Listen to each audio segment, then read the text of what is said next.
graduation day party. We have these lovely young ladies up here today who decided they would share their story about their journey, being a conqueror and beating breast cancer. So that's okay. I'll let each one of these ladies introduce themselves, and then from there we will start with, some questions, something they may can tell you or share with you that you can help if you're in a situation or if there are family members in a situation. So we'll start with this. Good afternoon, everyone. My name is Allicia Cole. Hello, I'm Publicist, the bone chick. I'm an 11-year survivor. Hi, I'm Amanda, and I'm a 2-year survivor. Hello everyone, I'm Allicia and I am a 7-year survivor.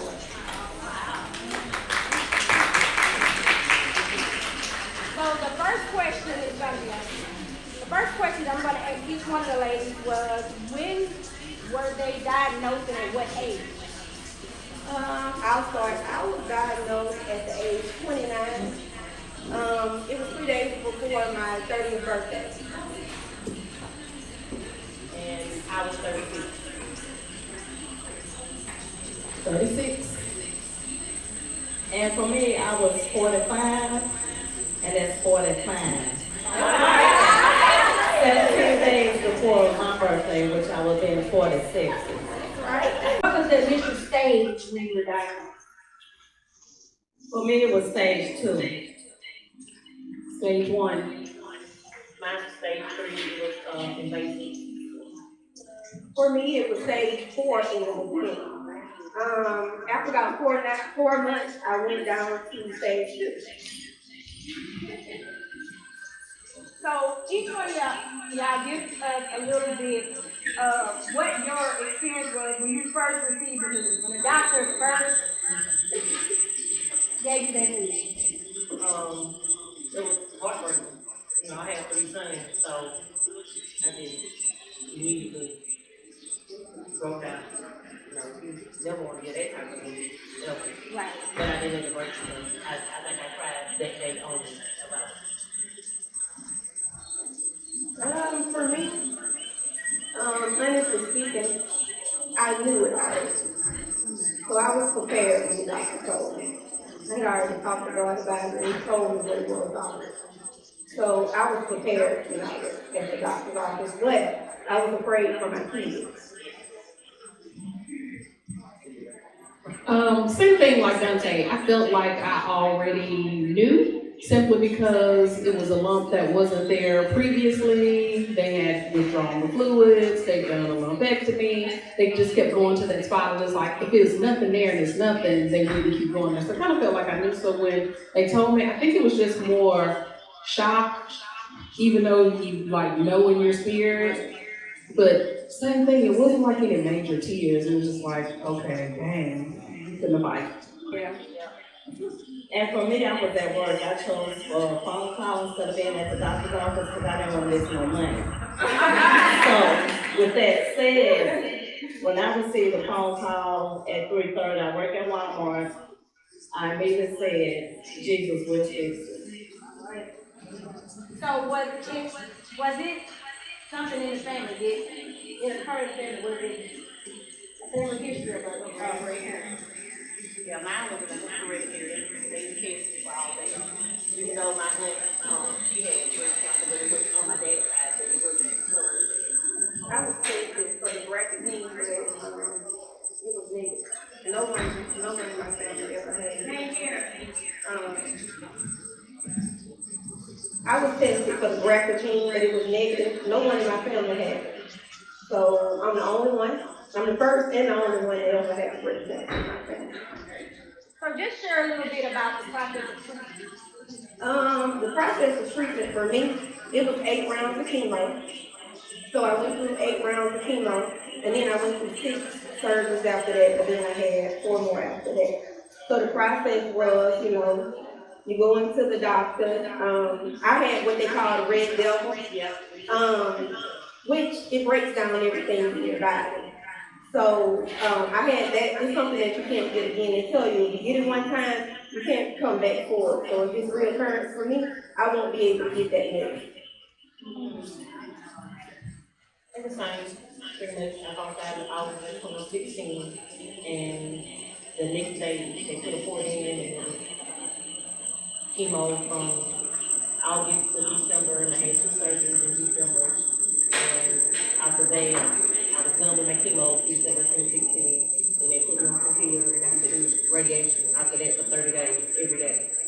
And that's pretty much it. I was on the same chemo medicine, they raised up. Absolutely so. So I actually tested positive for the breast cancer gene. They typically will not test you for it unless your mother or your grandmother has had cancer. Neither one of my grandmothers nor my mother had breast cancer. It's just like one of those where they look at your insurance paper and they're like, oh, your insurance will pay for this. You want to test? Sure, it's covered. But so I tested positive for the gene. There's 2. There's a BRCA1 and there's a BRCA2.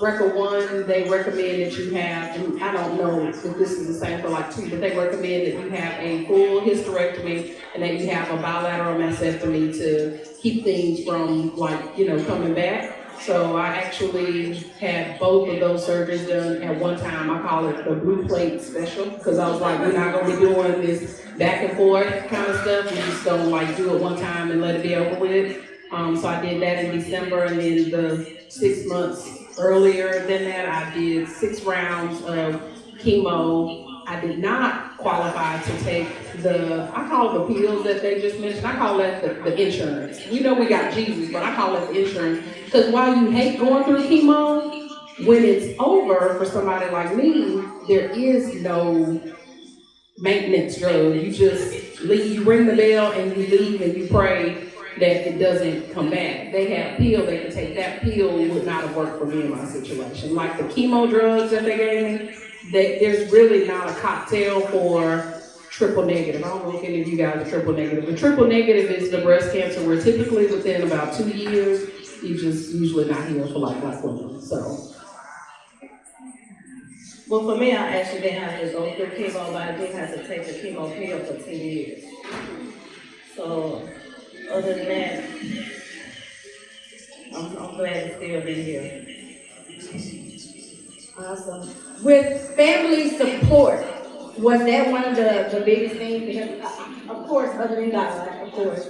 How was the support? Was there any time when there were hardships, when it got rough, the family, sometimes depending on others, and it breaks them down and things of that nature? Was any of that a process? And also, what organizations locally helped through that process? For me, for family support, 100%. My church, 100%. My job, 100%. Facebook, 100%. And everybody that I came in contact with was there for me and still there for me. And again, today I was shocked to be up here today, but still the support is always there for me. Family support was huge. At the time, I was married to my now husband on paper. I know, y'all catch that. But he took really good care of me. Like, I'm telling you, to see somebody at the worst with the drains and, all of that stuff, it's a process. My parents and my family, they live in Mississippi, so they were coming over. Co-workers, because I worked, so co-workers were there. My goal was to keep my life as normal as possible. I literally remember getting a chemo treatment, and when you get chemo, and y'all might be able to attest to this, whatever I did for the next 24 hours, I had to go ahead and do it, because when I stopped and went to sleep, I might sleep for a day. But I got a chemo treatment, and then I went to Essence, real talk. I was just trying to keep my life normal. You have to just fight and push through the process. So.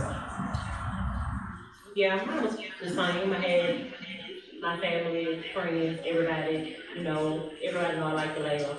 So I had a close friend who called me every morning. I it was 5:30. He calling every morning to make me laugh, playing crazy songs.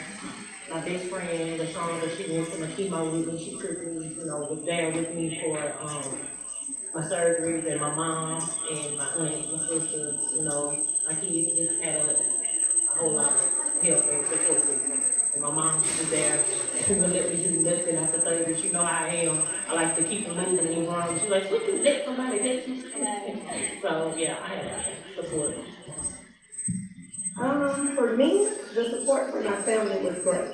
Like Monica said, my husband or my now husband on paper, that didn't work out too well in the midst of my treatment, but that's neither here nor there. But my family support was great. The biggest thing for me was that my kids. My son was 11, so he had to basically take care of it. So he had to grow up at 11 and, take care of his mom. So that was probably the biggest hurdle for me. So what organizations locally or that supported during that cause? I know there's several different organizations. And also, after answering that question, what organizations do you guys have? I know you have one. And or you start. Monica was my mentor. So I had Monica, but honestly speaking, I can't think of any organizations off the top of my head. I can't think of any. No organization over here for us. I started my own GoFundMe page to help out because they get a lot of friends and family, the Providence is where I go, they cancer center, and they get pretty big in giving gas cards and things of that nature, to help out during that time of year. No organization.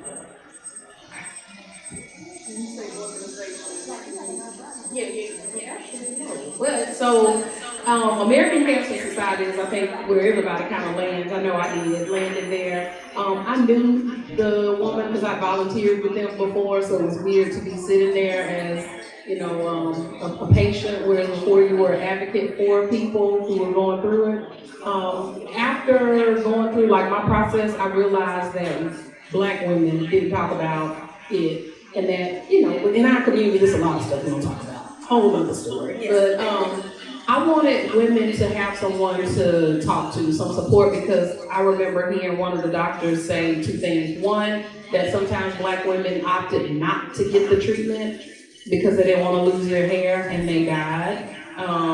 And then, I just got to be kind of cool with their oncologist. He was like, there's some people that just flat out, refuse the treatment, or they won't even let their family and their friends know, so they kind of struggle through it alone. So I started an organization to really just open the dialogue. So it's not nonprofit, because I just didn't want to go through all of that. But anyway, it's Pink Raw Diaries, and so for years, the goal was to get the community talking about it. And so it's been active up until about 2 years ago. I started having some friends pass away from breast cancer, or I had, some friends who had a reoccurrence. And honestly, it just took me out mentally. I just could not get back into the headspace to, do it, because it hurts. Dante and I had talked about this. It's called survivor's remorse or survivor's guilt. You are excited and very thankful that you lived through it, but when you see someone that you've been close to or someone else that's on the same journey that you've been on, when they pass away, it's heartbreaking. And it takes something out of you, because you're thankful, but you're like, dang, that could have been me. And then what their family is actually going through. It's hard. So, in closing, we're gonna go ahead and close it out. In the community with women who with breast cancer, dealing with that breast cancer, what message can you give them to keep them motivated to keep going? I'm gonna say pray. Continue prayers works. Just pray. That's the only thing I have to say. So I would say make sure that you let people in. As Black women, man, we've been carrying the pink cape and the red cape and the mom cape. Let people know what you're going through.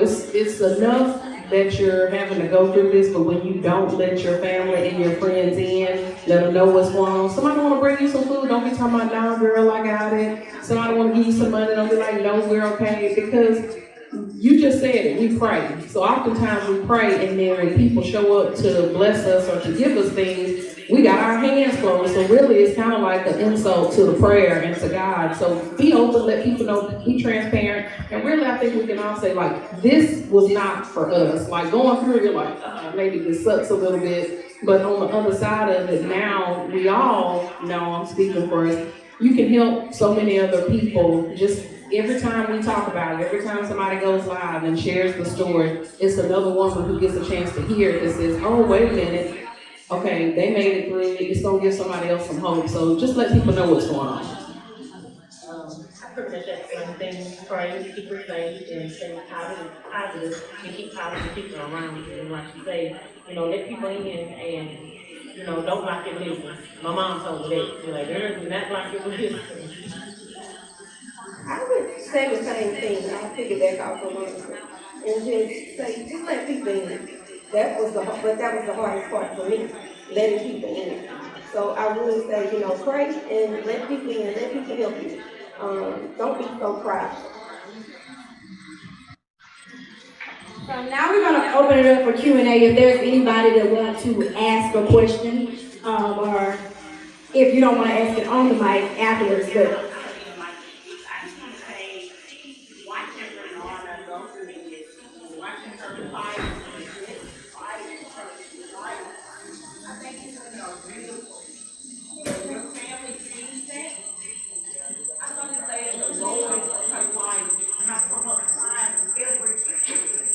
I saw her fight for her children. I saw her standing where God said he is. And how come it's using her? So ladies, let us see her vulnerable. Let people know that with this strength of God, our faith, healing comes. Right? There's nothing wrong about it. Stretch his hand up to heal. Stretch it, stretch it. And I tell you, if y'all are as strong as this lady, you are so beautiful women. And I thank God for my friend every day. She was the only person in our circle that God knew was that strong to fight that fight. And I thank God.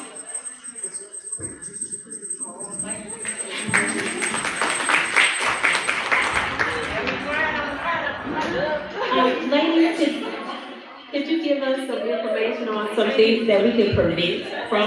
Are there any preventative things that we can do, or preventive things that y'all are doing? Well, I can't say that it's something that some way you can prevent it. I still take the chemo pill. I take the amoxicillin every day. So that's pretty much what prevents it for me. And I'm on amoxicillin now I've been on it now for 7 years. They told me my deadline was 5, but now they put me back on 5 more. So I can't answer that question. I wish I could, but I can't answer it. So I'll say early detection is the most important thing. That's the word I'm always trying to get out. Know your breast. So when I found the lump myself, I was in the shower doing the checks because I had an aunt that had breast cancer.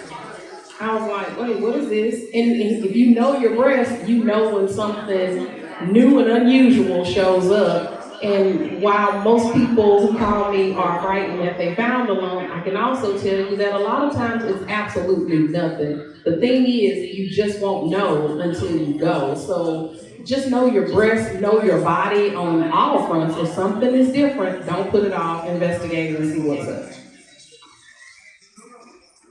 And I didn't find out to get my breast. Mine actually caused me under my arm.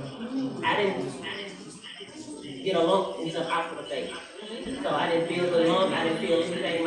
Under my arm was actually bothering me really bad, and they had me spread to my lymph nodes under my arm. So if you have no brush nothing out, because a lot of people are like, oh, it's a rise and maybe come out. No. You feel abnormal. Yeah, you feel abnormal, you go check it out. Because like I say, mine was under my arm. It wasn't my breast. That didn't come to later. So I will say, like she said, early detection is good, like the lady said, but I didn't go to the doctor right away. So by the time I got there, I was in stage 4. So, and I felt it for months straight. My best friend tells me, I felt it for months straight, like, and I was like, I'm not going. I had to be forced into going. So yeah, early detection is good. And just like she said, I didn't feel the lump until after I was diagnosed, and it just like the lump appeared in the left breast. And as well, they had found a lump in the right breast, but that came back negative, which I had already chose to do a double mastectomy with reconstruction. But once I had my surgery, lo and behold, it came back cancer in the right breast as well. So I'm glad I chose that decision.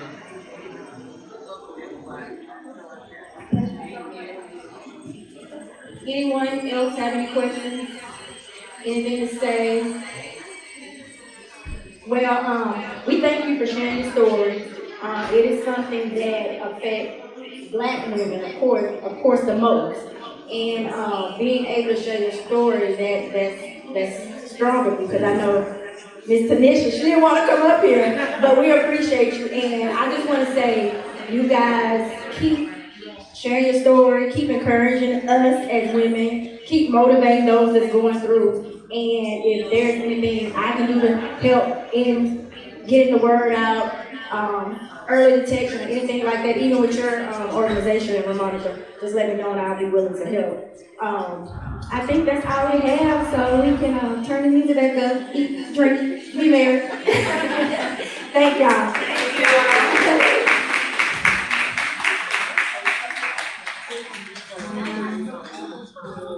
Thank you, ladies, for that wonderful